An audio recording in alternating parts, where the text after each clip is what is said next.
Ya, tapi budak-budak sekarang kita kena adapt lah dengan keadaan tu kan. So bila dia overconfident dengan keadaan tu, tiba-tiba tak boleh jawab, Dia down teruk. So sekarang kakak saya cuba dalam proses merawat minda anak-anak lah. Sekarang ni pun dia bawa pergi kursus, pergi macam healing lah. Budak-budak sekarang pergi healing. Itulah pasal kita nak healing pun dia tak tahu healing pakai duit tu. Dia ni hari ni dekat pantai buat macam camp untuk matematik. Oh, dahsyat. Sampai tahap tu. So macam manakah kalau sebagai as a pusat tuition kan, antara salah satu cara lah nak membantu meringankan, bukan kita nak cakap cikgu ni terbeban ke apa kan. Cuma kalau boleh bekerjasama kan untuk meringankan beban sedikit kan. Benda ni sebenarnya dulu saya pernah hadapi juga sebenarnya. Saya jam juga. Tapi satu pendekatan yang wife saya, Cikgu Farha ni buat adalah konsep dia. Sebenarnya dia healing dari segi macam mana kita nak cakap? Bukan motivation. Membuka minda. Ya, okay. Dekat sini kalau nak tahu, katakanlah kelas form 4, form 5 kita ambil kelas wife saya lah, Cikgu Farha. Setengah jam yang pertama adalah buka minda. Maksud buka minda tu macam mana? Kalau boleh dedahkan sedikit. Bebel. Korang ni apa nak jadi? Korang ni macam ni. Korang tahu tak kenapa perlu belajar? Kenapa perlu ni? Kenapa? And then after that cerita-cerita tentang down tu adalah kita relatekan sikit dengan ketuhanan. Kita kena ingat apa-apa saja dia ni cara yang saya ingat dia cakap lah, saya cakap kita kena ingat kita buat latihan ni, kita kena ingat yang pandai ni, yang bagi pandai ni Allah. Kan kalau kamu dalam proses maths ni kita selalu cakap failure is a success. Failure tu success. Kalau korang tak failure, macam mana korang nak go forward kan? Then kalau korang tak failure, tak adalah korang datang sini. Dan selalu je kadang trial ada je yang cikgu tak boleh buat, cikgu tak ni. Pernah satu ketika sampai budak tu nangis-nangis tu. Buat tau. Tak apa, dia rawat dari situ lah, rawat hati. At least yang menangis tu ada apa orang cakap, ada dia tahu bahawasanya benda tu penting. Ni ada yang tulis balik soalan tu. Sampai tahap tu. Zaman saya pun ada lah. Ada kan. Sebab itulah yang kita cakap sebenarnya diorang ni kan, yang saya tengok bila dah sampai satu tahap dia punya down dia tu sampai dia rebel, dia tak nak apa-apa. Betul. So sebenarnya yang kalau dah sampai ke tahap tu sebenarnya itu kena rawatan hati lah. Kita memang buat je, kita ada je 2-3 memang ada. Tapi macam nak cakap itulah nak cakap pun kadang-kadang kita rasa macam belagak pada dia. Tapi menjadi. SPM tahun lepas kelas maths kami. Student mana tak ramai, 17-18. Seorang C. The remaining A. Tapi daripada kadang-kadang orang cakap macam mana dapat? Sebenarnya apa yang diterapkan adalah belajarnya tu 50-50 dengan buka minda. Faham. Sebab diorang ni dah ada masalah. Dia cakap, lantak kau, aku buat je lah. Buat je lah. Benda tu yang nak kena tukar. Keluar lah. Tak keluar. Dia macam tu ada tau. Dan kita, sebab benda ni berkaitan dengan hati lah. So budak-budak tu ada 2-3 saya ingat lagi datang nangis-nangis. Tapi dengan saya ni tak adalah. Selalunya budak form 4, form 5 dia towards tu Cikgu Farha. So itu yang kita buat lah. Ada setengah memang betul. Tapi yang mana memang betul-betul dah memang tak nak sangat tu, kita tak boleh buat apa lah. Tu pada diri lah. Pada diri lah kan. Dah terlampau sangat pun susah juga. So bila belajar pasal math apa semua kan, sekarang ni kan zaman sifu-sifu TikTok. Cikgu-cikgu di TikTok. Bukan cikgu betul. Cikgu-cikgu yang mengajar. Budak belajar pandai-pandai math, mana pakai teorem Pythagoras dekat kerja. Okay. Saya nak jadi content creator. Mana pakai linear equation. Saya buat editing, dia tak tahu yang pusing-pusing knob color tu. pakai benda tu kan. So apabila perspektif macam ni jadi, budak-budak sekarang jadi malah belajar. Saya belajar lah. Kan? Jadi content creator. Jadi content creator, dia tak tahu content creator ni penat. Dia tak tahu. Kan? So macam mana kalau macam let's say lah mak ayah hantar anak ke pusat tuition ni dengan berperangai sedemikian, adakah ia diterima ataupun ditolak secara mentahnya? Kita ada satu kes macam ni. Memang ada. Dan sekarang ni dia dah habis form 5 dan segalanya, dan sekarang ni dia dekat ILP. Dia baru habis kursus kimpalan. Dia complete dia punya industri Institut Data Industri. Industri kot, ILP per industri. Betul tak? Betul. Betul kan? So sekarang dia nak sambung tau, dia nak sambung diploma. Okay, cerita dia macam ni. Dulu kita ada satu student. Tak payah cerita lah nama student kan. Sipolan. Macam mana nak cakap kasar pun ada macam lembab gila. Lembab gila kan. Sebab dia memang tak minat kot. Dia tak minat. Mak dia hantar tu semata-mata, cikgu tolonglah cikgu. Tak ada ubat lah. Cikgu tolonglah develop anak saya. Ini pun sama kena dengan cikgu Farah lah, wife saya juga kan. Saya masih ingat ni waktu tu dah habis, dia kelas petang. Yang bestnya saya sambung sikit. Dia lepas abang dia tu. Dia abang dia. Alhamdulillah. Abang dia okey? Ke abang dia sama ke? Abang dia lah. Abang dia ni lah. Ni cerita tentang abang dia. Nak ceritakan tentang abang dia develop, dah kita orang develop dia sampai alhamdulillah dia ni sekarang. Adik-beradik dia semua tuition kat sini tau. Mana datang kasi. Tapi tak apalah, tu selesai satu bab. Satu hari tu wife saya tanya, kau ni nak jadi apa? Ya kan? Nama tak ada seorang. Kan? Kau nak jadi apa ni Polan? Ya kan? Kau ni belajar, aku dah ajar kau lah. Ya kan? Kau boleh lupa. Kenapa kau lupa? Kan? Kau sebenarnya nak jadi apa? Saya sebenarnya cikgu nak jadi content creator.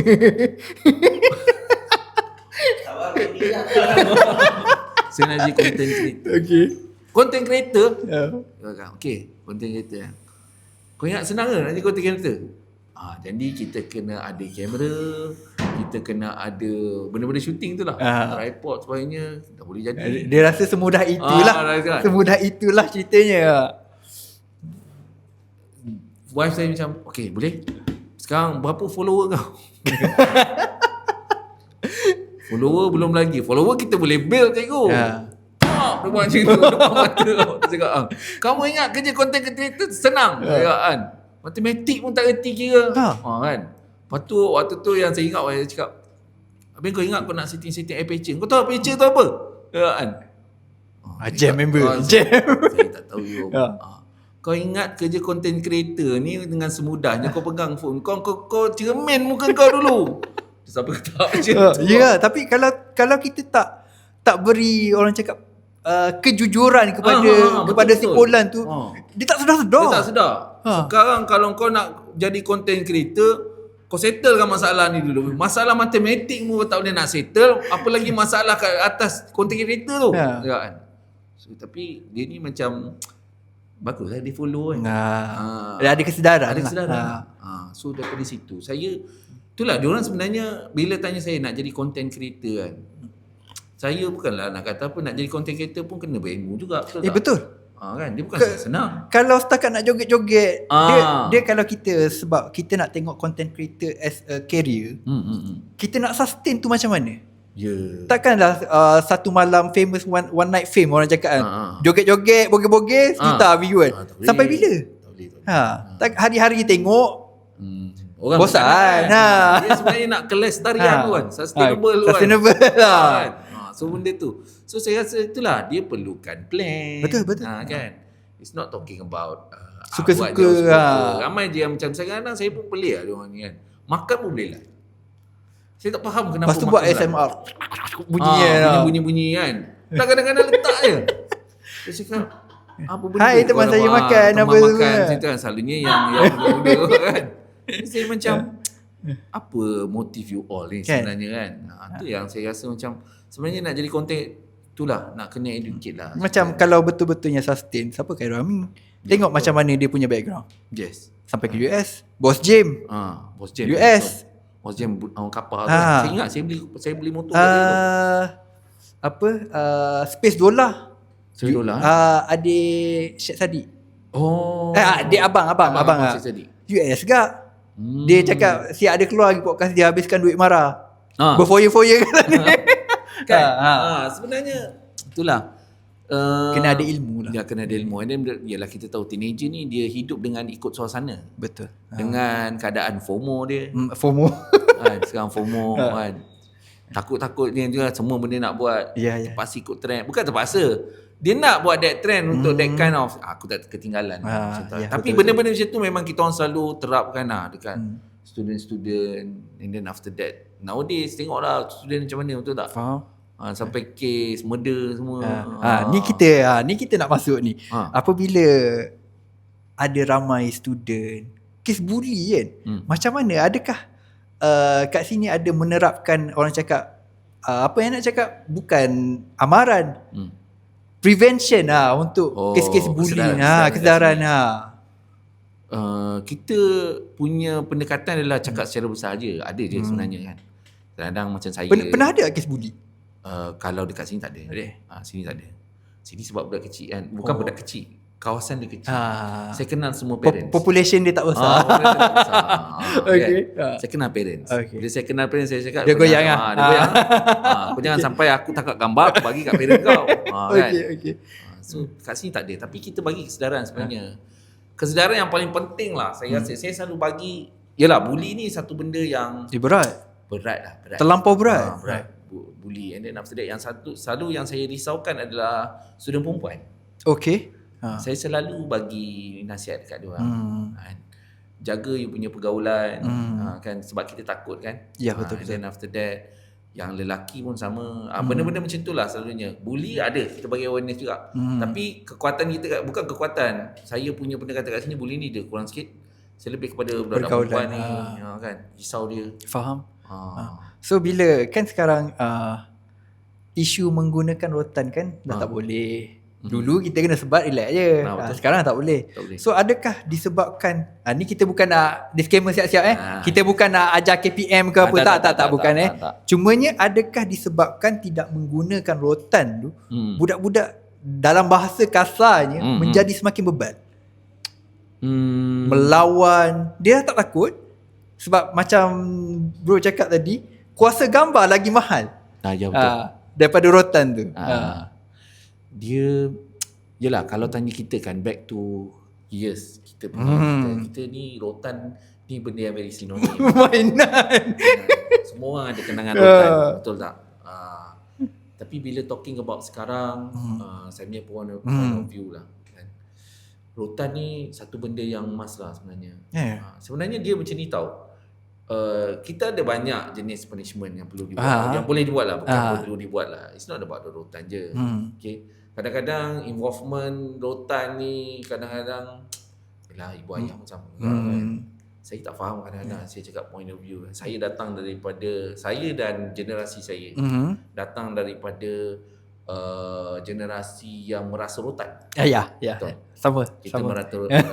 Tapi bila sampai anak kita, kenapa kita protect lebih-lebih benda tu yang saya rasa macam dalam rotan ni, bila tak dikembalikan, bila tak ada satu unsur rotan pun dekat sekolah tu, budak jadi tak takut kan. Dia sebenarnya kadang-kadang cikgu tak rotan pun, cikgu bawa je, buat macam pedang samurai tu. Sebenarnya dia nak suruh budak takut, hormat dia kan. Betul tak? Roh rotan tu ada, betul. Pernah dengar tak dulu satu rumah, hadis Rasulullah pernah cakap, sangkut rotan. Satu rotan. Sangkut satu rotan dekat rumah.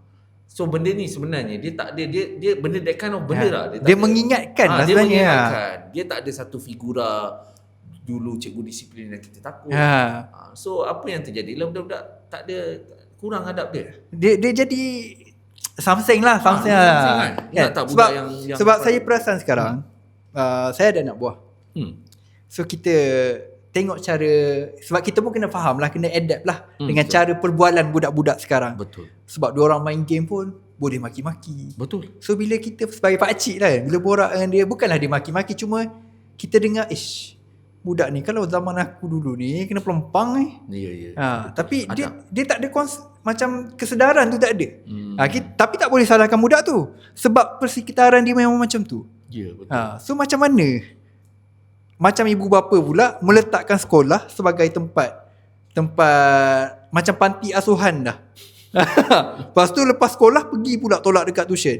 Tak boleh salah kat sekolah, salah dekat tuition pula. Cikgu lah ni tak mengajar.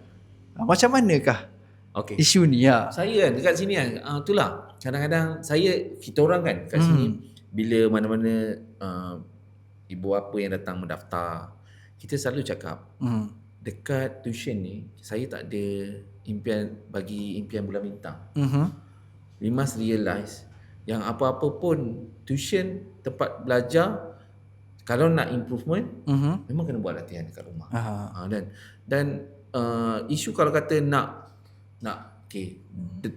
orang kata dam anak dekat sini, as long as dia belajar lantak kau apa nak jadi, benda tu saya memang tak setuju. Tak relevan langsung. Tak relevan pun. Dan saya cakap benda yang sama je dengan parent, benda yang sama. Saya cakap kalau tengokkan dia ni lemah ni kan, tak cukup ni kat sini. Kan kena buat. Saya sampai satu tahap macam mana tau, saya bagi plan belajar dekat mak ayah. Okey. Saya bagi hari ni kita kena belajar ni, okey. Kita nak belajar ni minggu ni. So pastikan dia ready yang ni dulu. Revise dulu lah. Revise dulu. So macam macam tu lah. Hari ni macam saya kan, hari tu dah tahun 6. Saya dah bagi siap-siap dah. Okey.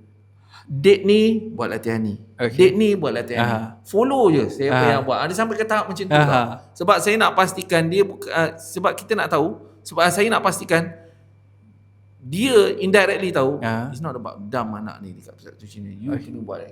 Saya selalu cakap kita kena tag team. So tag team tu penting. Tapi adakah ibu bapa sedar dengan perkara tu?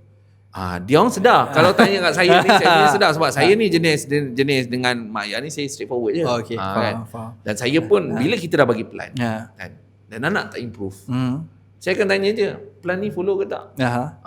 Dia cakap follow. Saya sampai tahu kalau follow tangkap gambar saya nak tengok. Sebab saya jenis Melayu. Kan. Jadi mak ayah ni dalam keadaan saya rasa kalau dia tak follow dia mengaku je. Tak boleh lari lah. Dia tak boleh lari lah. Kita dah memang siap-siap ni kita punya ni. Kita nak komitmen dia lah. Komitmen. Betul. Saya sampai tahap macam tu. Komitmen tu saya I put the ball for you. You kena buat. Kalau dia tak buat, ball tu dekat you, that means salah. Ya. Okay. So bila zaman sekarang ibu bapa busy memberi gadget kepada anak-anak. Okay. So datang tuition pun ML. Sambil-sambil tuition. Ada tu ada. Macam kes-kes macam tu kan. So macam mana kita nak suruh, kalau let's say lah mak ayah tengok kan, ada kesedaran sikit lah, at least menghadkan kepada anak-anak penggunaan gadget. Orang cakap jangan bagi anak jadi tuan lah. Sekarang ni budak-budak anak jadi tuan lah. Betul. Menangis sikit phone. Kita dulu melalak merentan lah macam mana. Berguling lah kau. Tahu-tahu kena cubit. Macam ibu bapa sekarang macam mana? Kita talking about apa? Budak yang memang kecil ke budak yang dah besar? Kita ambil secara general. General lah.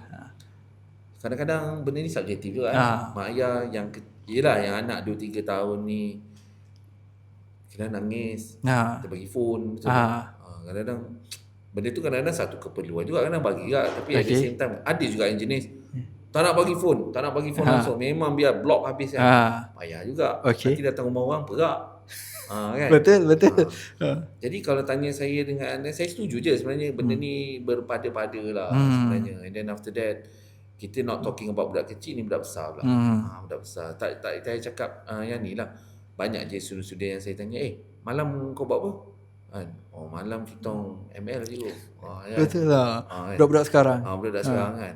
Jadi kadang-kadang pendekatan kat rumah saya selalu nampak pendekatan tu kat rumah tu kadang-kadang. Ni saya lah. Saya tak kata ni roh-roh agama kat dalam tu kadang-kadang bermain peranan tau. And then kita pun bukan phone.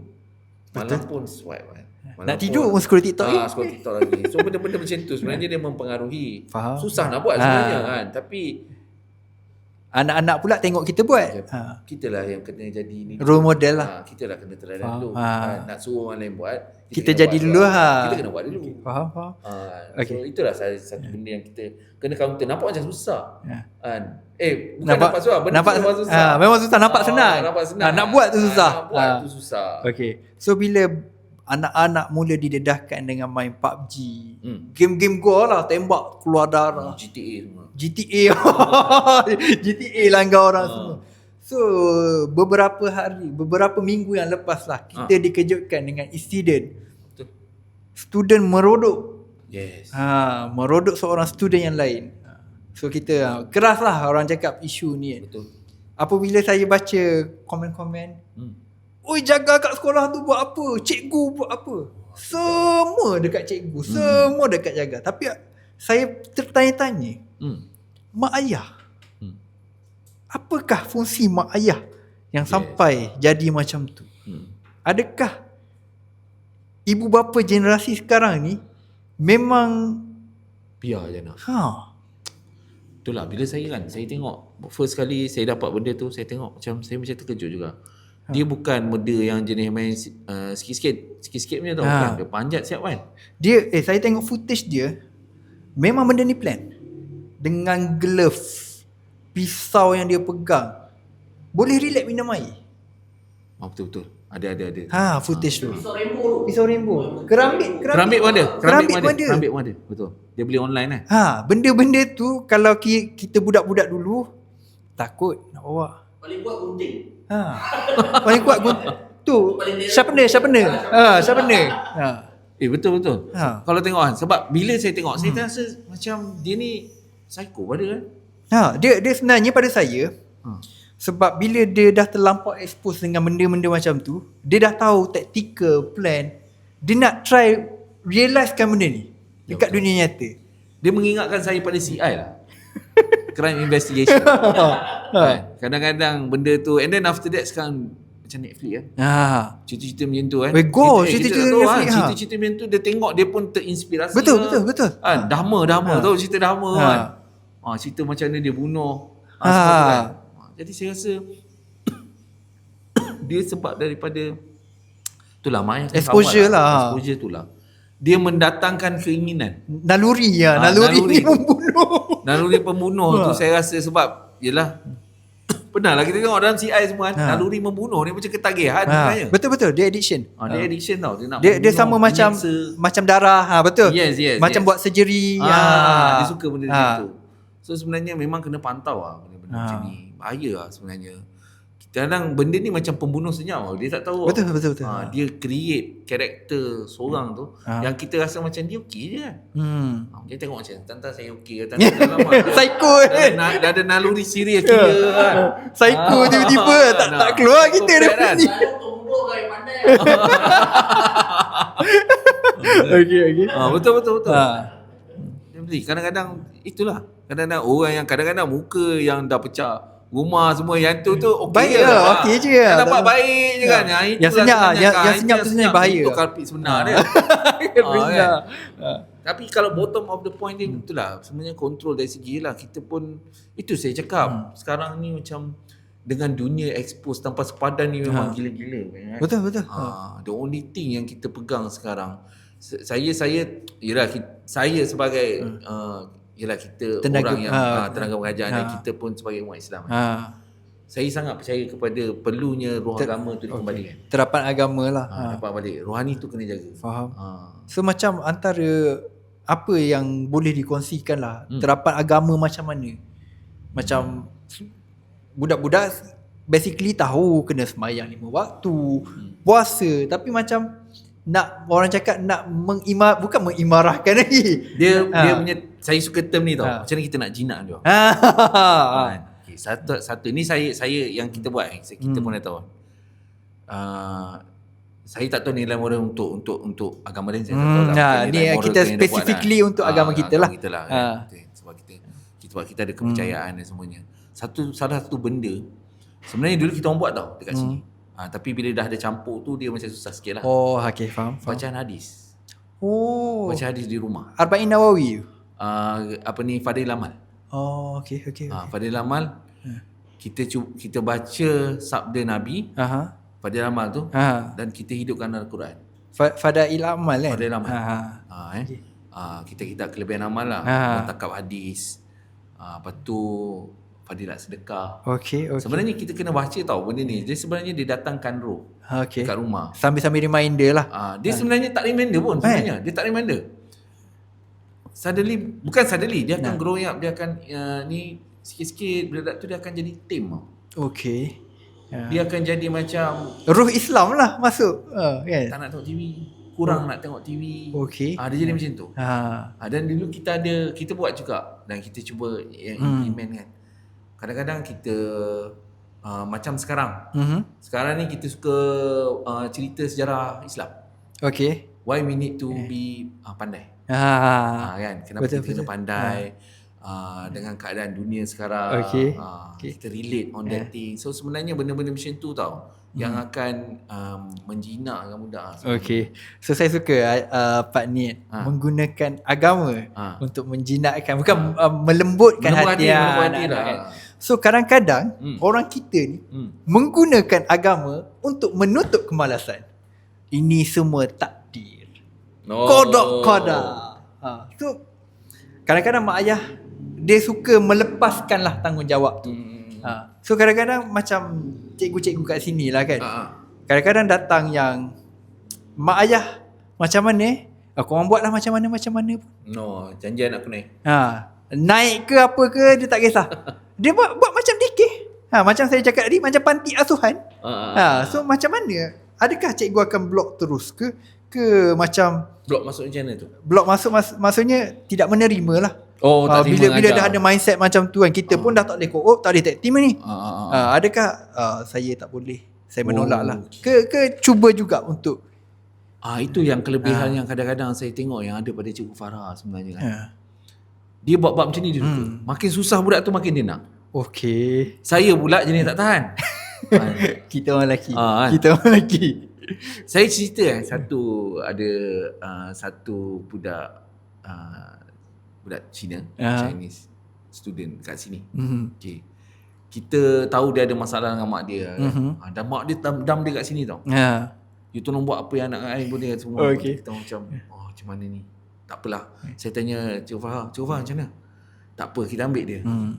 Ingat, kat sini kita nak bantu. Kita bukan nak cari duit. Kan? Kena bantu. At least mak dia, kesian mak dia. Okay lah. Budak tu rebel tak? Rebel. Satu rebel. Rebel. Datang dengan mak semua ni. Cakap dengan mak macam cakap dengan kawan. Saya nak sepak muka dia. Kan? Tapi kita tahan lah. Besar kecil. Form 3. Saya rasa dia dah habis belajar kot. Form 3 waktu tu. So yelah, dia bukan satu agama dengan saya. Faham. So apa yang saya buat pendekatan. Saya cakap kenapa dia jadi macam ni? Waktu tu saya ingat lagi 2 minggu kelas yang pertama adalah kelas luar rasa. Okay. Dia meluahkan lah. Luar. Saya cakap sampai ada satu kali tu kita tengah mengajar. Waktu tu tengah mengajar hari Sabtu. Dia datang. Tong, kita tak tahu siapa. Buka pintu dia. Cikgu, mak saya marah saya cikgu. Mak saya marah saya cikgu. Lepas tu mak dia call. Ada nampak anak saya tak? Kenapa? Anak saya lari rumah lah. Dia sampai ke tahap dah tanya. Ada tau. Satu-satunya benda yang memang saya ingat lah. Kan? And then after that, bila sampai kita cakap balik dengan mak dia. Kita cakap, okay, masalah dia sebenarnya, dia bukan tak nak belajar. Kan? Dia sebenarnya dia rebel dengan you. Kan? So kita bila cakap balik, tapi alhamdulillah tau, lepas 2 minggu yang selepas tu, dia okay. Dia terima pendekatan tu dan dia nak belajar. Kan? So selepas tu dia dah naik improvement. Mungkin mak dia pergi tempat lain. Itu salah satu lah yang kita